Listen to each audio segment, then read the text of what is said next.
just such a cesspool now, right? Shit show. It's a shithole, right? Yeah. You can't win no matter what. Everything like less and less time. Elon fucked that shit up, right? Badly. He fucked that shit up. But Instagram's still chill, TikTok's still chill, and there's other places, right, that aren't so bad where you can mess with people and have fun.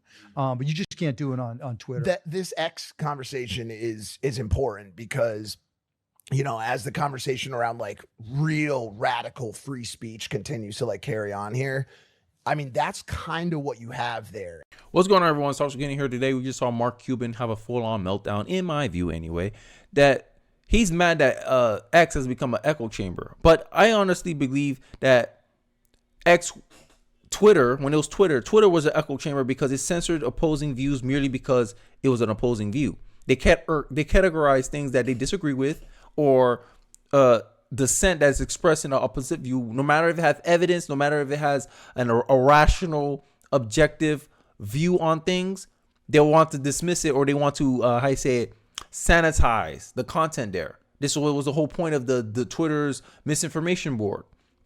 It was a way of curating tweets, putting their thumb on the scale on things that they didn't want openly shared on their platform. And we know this to be true because of the Twitter files.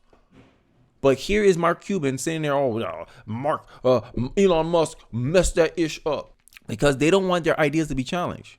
This mom is at a pride parade saying that her 15-month-old baby uses they, them pronouns. How can a 15-month-year-old baby decide they're to be non-binary? This is true. Like, this is propaganda. Right? But then if you express an opposing view here, it's hate speech. How is it hate speech to ask questions? How is it hate speech to question the concept, the idea that a 15-month-year-old baby who don't even know their name knows that they're non-binary? This is something that's pushed on the parents. The same way these transgender advocates will say that, the doctors are assigning the gender at birth. You're assigning a gender to your child because your child has no concept of self yet. They're aware, but they don't have any cognitive understanding. They're not conscious. They're not fully conscious. A child is not fully conscious until 7 years old. So how is it a kid, a baby younger than 7 years old, knows that they're non-binary? You're conditioning your kid to be transgender. This is why there's a strong social correlation. There's a strong social contagion with liberalism and transgenderism. Is it any wonder that what are the odds that a lot of Hollywood actors have transgender kids, have trans kids? It's no coincidence. This is something being put upon the kid. But if you express that view, it's hate speech. Free speech make their false narratives vulnerable. MSNBC legal analyst says that First Amendment makes U.S. vulnerable, calls for common sense speech restrictions. Based on what criteria? This is the problem. Many of you start asking, what criteria, liberal, are you going to start censoring people? On what criteria do you designate as hate speech? It's the same problem. And it becomes hate speech and misinformation becomes things that go contrary to the left-wing worldview. Because they believe that because they're liberal, that they must have everything right. And it's hubris. It's intellectual arrogance that a lot of liberals express. That they think they know what's best for everybody. They think they have the right angle on things. And then when the contrary view expresses itself, able to validate itself, shows evidence for why this is not the case, they want to censor it. They want to demonetize it. They want to deboost it. They want to put their thumb on the scale and try to restrict it, try to put it in a corner so it could be obscured so no one's aware of it. This is socialist tactics. This is authoritarian tactics. Socialists always say, repeat a lie often enough and people will believe it to be true. DEI is not inclusion. DEI is not about equity. DEI is not about diversity.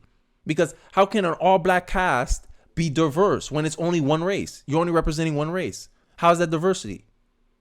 Good equals bad, bad equals good, up equals down. Like this is it's communist tactics, bro. At this point, that's what it is. Right? I already showed you the stats. The stats that Democrats do not associate with people who have opposing political views. They block people of opposing political views. Democrat women are they're most likely to do this. And recently, there's been a study that came out that the Democrats are the party of unmarried single women. Right? Democrats are the party of unmarried women. Everyone else votes Republican. Married men majority vote Republican. Married women, majority vote Republican. Unmarried men, vote majority Republican. Unmarried women, 31%, 68%. This is why they push so hard on the abortion issue. This is why the Democratic Party talks in more emotionalism. And you even see it in Mark Cuban's speech. Oh, they messed that up. It's not fun anymore. Oh, it's still chill. Oh, you guys take stuff too seriously until they want to take stuff seriously. Then they'll chastise you and say you're not taking the topic or the concept or the discussion serious enough. I'm tired of these little contradictory games that a lot of people on the left play. Right? They want to talk about, oh, we want equality. Okay, what kind of equality are you fighting for? Because equality of opportunity, we got that in spades. There's nothing that stops anybody from doing anything. Only your own abilities and your own efforts. That's the only thing stopping you. Now, if you want equal outcome, that's a problem too, because you don't even make the same decisions as everyone else. An Asian student in general don't make the same decisions as a black person in general. So how you can expect them to have equal results? You're going to come in there in an authoritarian way and make the fun, put your thumb in the scale, try to create society in the image you think it's supposed to go. But how you know that's the right way to do it? No empirical evidence that diversity works, but every corporation and their mom is doing it. There's studies, there's evidence to suggest us the opposite. Diversity actually is harder. It makes things worse for black people. You set black people up for failure. You put this idea in black people's head that, oh, I can't do anything for myself, so I need special treatment. That's racism in and of itself. Oh, we need to help them. No, you don't. You need to get out of the way. You can support them, sure. You can give them resources and opportunities where they can take advantage of stuff, but you can't you can lead a horse to water, but you can't make it drink. There's a lot of, if you look at a university, and I'll probably end off at this point here. If you look at university, there are certain degrees that don't have a single black graduate. Why? There's PhDs that's never been held by a black person. Why? Because those black people don't go into those fields. Or they just don't have the talent, ability, and discipline or interest to go down those fields. Now, if you're a DEI dictator, you will say, no, we need representation in these fields. What you'll do, you'll force the issue. And that's what's going on. Government doesn't come in and be like, oh, guys, we're just going to arrange things in people's favor. No, they come here and compel. They force things to go in their favor, go their way. So if you have a racial quota that say, hey, we want representation, 13% representation with college professors, and most black people, I think only like 5% of PhDs for certain fields have black people, and you want a 13% representation, it's unfeasible for you to meet your racial quota. So what you're going to have to do, lower the standards. And this is the problem with DEI. This is the facts that Mark Cuban doesn't want to acknowledge. Instead, he'll say, oh, no, it's toxic, bro. Oh, they take themselves too serious. But this unserious conversation, oh, you're just messing around, oh, you're just having fun. That video was 4 months ago, apparently.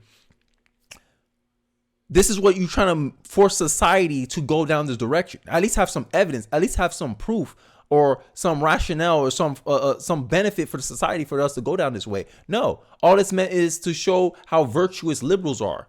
And it seems like that's how a lot of their arguments and a lot of their positions are centered around.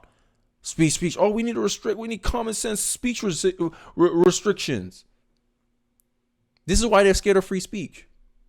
This is why there's a saying that you don't cut a man's tongue because you're scared he's going to lie. You're scared of what he's going to say. This is why they can't allow free speech to be a thing. This is why Canada is trying to pass this online harm bill. Define harm. It hurts my feelings. Well, when you're being proven wrong about something, it hurts your feelings. Does that equate to hate speech because it makes you feel uncomfortable? And this is what I'm talking about. We need to get back to this idea where we value self-control over self-esteem, because free speech restrictions are based on self-esteem. We're trying to protect people's self-esteem instead of demanding people to have self-control and realize, hey, look, you're wrong here.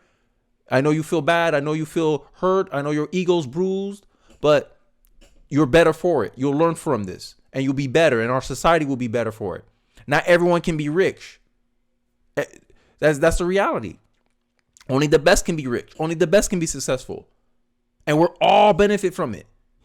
Let the cream rise to the top, and let's not try to play this game like, oh, I don't like this cream. I want a black cream. I don't like this cream. I want a Hispanic cream. No, you're not allowed to do that.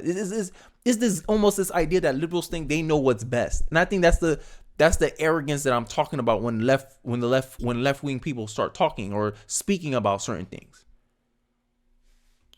But that's just my thoughts, right? Let me know yours. Why do you think that liberals hate free speech or are scared of free speech? Do you agree with me? You think it's just they fear what people are going to say? They fear that maybe they're not right on these issues and they like to stay in their bubble? Let me know your thoughts in the comment section below. I really would like to hear what you guys have to say. Don't forget to like, comment, subscribe, and I'll catch you guys on the next one. Peace.